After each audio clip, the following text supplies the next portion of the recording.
محمد سید الکونین والثقلین. تو مجھے یہ بتائیں کہ انما انا بشر مثلکم، کسی غوث کی، کسی قطب کی، کسی ابدال کی، ایون کہ کسی صحابی کی پیشاب پینا شریعت نے منع فرمایا ہوا ہے. تو اگر حضور کو انما انا بشر مثلکم سے وہ بشر لیا جائے تو پھر حضور کی پیشاب پینے والے کو حضور خود بشارت بھی عطا فرما رہا ہوتا ہے. فلہذا حضور سید عالم صلی اللہ علیہ وسلم بارک کی جسم اطہر کو اللہ کریم نے ایسے بنایا ہوا ہے. حضور کے ایک صحابی ہے حضرت عاصم، اور عاصم رضی اللہ تعالیٰ عنہ آپ کی ایک دل عزیز والد صاحب ہے. ایک تو عتبہ ابن شیبہ تھے، یہ دوسرے صحابی ان کا نام بھی عتبہ ہے. یہ حضرت عاصم رضی اللہ تعالیٰ عنہ کے والد تھے اور کافی مالدار بندہ تھا. انہیں 4 شادیاں کی ہیں. ان کی بیویاں روایت کرتی ہیں، ان کی بیویاں کہتی ہیں کہ ہم میں سے عتبہ کو خوشبو بڑی پسند تھی اور ہم کوشش میں لگی رہتی تھی کہ ہم ہر ایک الگ الگ خوشبو لے، اور جب اپنی شوہر اپنی میاں کے پاس جائیں تو میاں ہم سے متاثر ہو. ہماری میاں کو خوشبو بڑی پسند تھی. تو وہ روایت کرتی ہے کہ ہم میں سے ہر ایک قیمتی اور سب سے اعلیٰ خوشبو، لیکن جب بھی ہم عتبہ کے پاس جاتے ہوتے تھے تو ہماری خوشبویاں ان کی خوشبو کے سامنے بالکل ماند پڑ جاتی. اور حال یہ تھا کہ عتبہ عام اور سمپل خوشبو لیا کرتے ہوتے تھے، ہم بڑی قیمتی اور تلاش بسیار کے بعد کوئی خوشبو منتخب کر لیتے. لیکن عتبہ اگر سادہ بھی خوشبو لگایا کرتے ہوتے تھے تو ہم ساروں کی خوشبو سے ان کا خوشبو بڑا اعلیٰ ہوتا. اس راز کو ہم نے کافی عرصے تک نہیں جان سکے کہ کیا راز ہے. خوشبو بھی سادہ سے لگاتے ہیں لیکن ان کی خوشبو سب سے اعلیٰ ہوتی ہے. کہ عتبہ کا آخری وقت تھا اور ہم ساری بیویاں ان کے پاس بیٹھے. ہم نے کہا عتبہ اے ہمارے شوہر، آج ہمیں ایک بات بتا دیں، ایک بات ہمیں سمجھا دیں کہ آپ کی جسم سے یہ جو خوشبو آتی ہے، یہ خوشبو کہاں سے آتی ہے اور کیسے آتی ہے؟ آپ تو ایک سمپل خوشبو استعمال کرتے ہیں. تو عتبہ نے ہمیں کہا اب چونکہ میرا وقت قریب ہے، مرنے کا ٹائم ہے میرا، اسی لیے میں آج آپ کو راز بتاتا ہوں. عتبہ نے کہا میں چھوٹا تھا اور بچپنے میں میری جسم پر دانے نکلتے ہوتے تھے. تو آپ فرماتے ہیں کہ ایک دن میری والدہ مجھے حضور سید عالم صلی اللہ علیہ وسلم کے بارگاہ میں لے گئی اور کہا یہ میرا بچہ ہے اور اس کی جسم پر بہت سارے دانے نکل آتے ہیں. حضور نے مجھے فرمایا اپنا کپڑا اٹھاؤ، ان کا کپڑا ان کے جسم سے اٹھاؤ. ایک میں نے چادر پہنی ہوئی تھی، وہ چادر میں نے اٹھائی، میری والدہ نے میرا جسم جو ہے وہ ننگا کر دیا حضور کے سامنے. حضور سید عالم صلی اللہ علیہ وسلم نے اپنے چہرہ مبارک پر ہاتھ پھیر کے اپنے پسینے کو ہاتھوں میں لیا اور پھر اس کے بعد میرے جسم پر مل لیا. اس وقت سے لے کے آج تک نہ کبھی دانے نکلے اور یہ جو خوشبو ہے یہ حضور کے پسینے کا خوشبو ہے، ہمیشہ جاری رہے گا.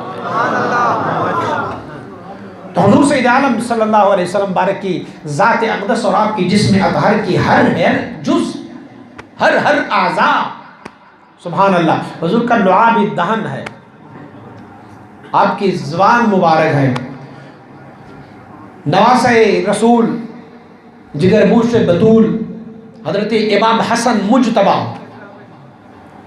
سیدہ طیبہ طاہرہ فاطمہ الزہرا رضی اللہ تعالیٰ فرماتی ہے ہم ایک سفر میں حضور سید عالم صلی اللہ علیہ وسلم کے ساتھ تھے.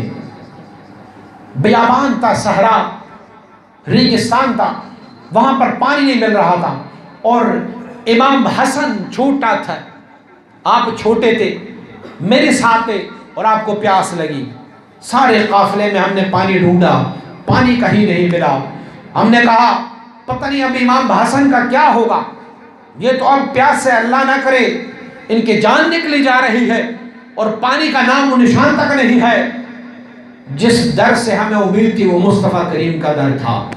فرماتے میں نے حسن کو اٹھایا رضی اللہ تعالیٰ عنہ، حضور کے بارگاہ میں لے گئی. میں نے کہا یا رسول اللہ میرے اس لاڈلے کو پیاس لگی ہے.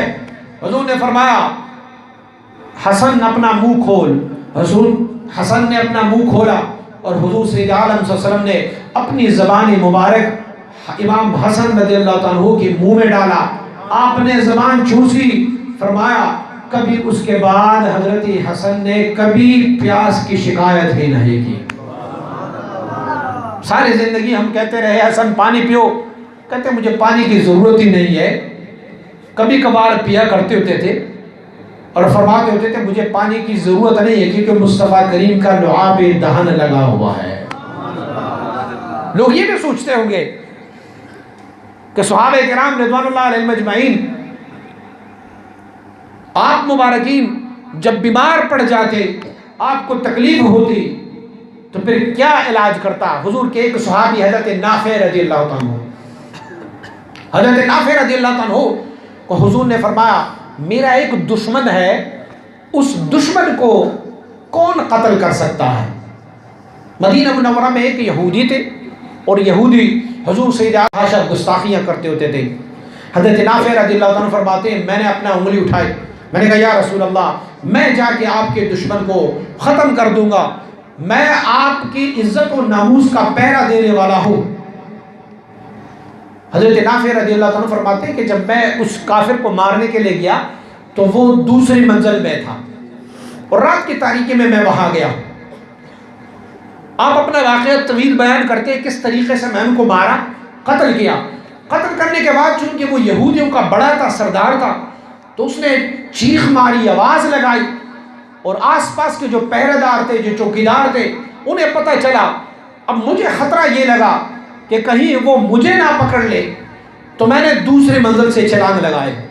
آپ فرماتے ہیں جب میں نے چھلانگ لگائی تو میری بائیں ٹانگ کی ہڈی ٹوٹ گئی۔ آپ فرماتے ہیں میں لنگڑاتا اور اپنے آپ کو گھسیٹتا ہوا وہاں سے نکل آیا اور بڑی مشکل سے فجر کی نماز حضور سید عالم صلی اللہ علیہ وسلم کے ساتھ مسجد نبوی میں ادا کی۔ آپ فرماتے ہیں میں نے اس دن دو بڑے معجزے دیکھے۔